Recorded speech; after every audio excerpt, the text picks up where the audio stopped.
We've built our business on creating historical reproductions in the designs and style of our metalwork. Keep watching to learn more about the history of blacksmithing, Old West blacksmith work, and where we found our inspiration for Old West iron. Origins and early years.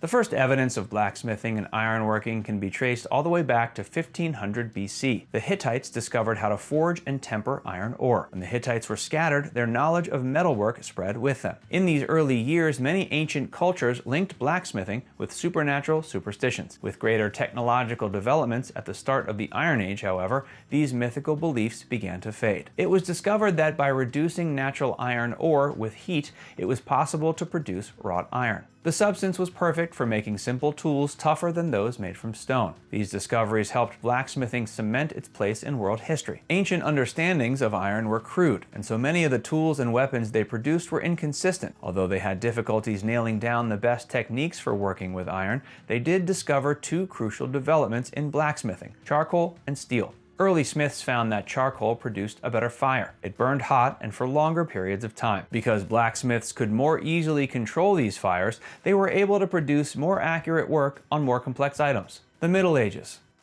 The medieval period of world history is when blacksmiths began to become essential members of their small towns. Everyone had the village smithy, and blacksmiths were revered for their technical understanding of steel. Blacksmiths were respected because they created all manners of necessary goods: farming implements, household objects, weapons, armor. They were indispensable in making tools that other members of the village couldn't live without. The Old West.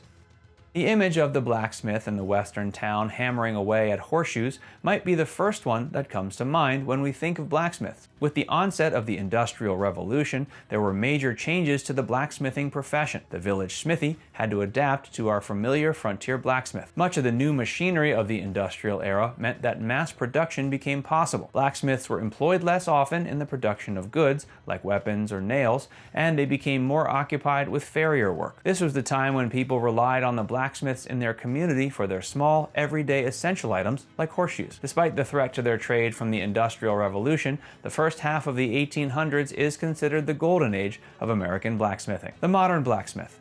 After the Industrial Revolution and age of Old West iron, the role of the blacksmith shifted again. Some started doing architectural ironwork. Some transitioned into the first generation of automobile mechanics. Some focused on custom, intricate iron creations. The Great Depression, however, halted much of the blacksmith history. These days, the revitalization of the blacksmith trade is less about the necessity and more about artistry. A Frenchman named Jean Tijoux first introduced the art of decorative blacksmithing in the 17th century. This is similar to the resurging emphasis on craft and design in blacksmithing today. Metal products made from both traditional and modern techniques are once again seen as a way to decorate a home. Iron door knockers, for example, can add an authentic edge to rustic decor. We've worked hard to bring authentic, historical designs of the Old West blacksmith and 17th century decorative work to our modern rustic hardware. We've placed a particular emphasis on creating iron fasteners in their original styles. If you want to learn more about our extensive collection of door, furniture, cabinet, and trunk hardware, contact us today. And if you enjoyed this video, be sure to like, comment, and subscribe.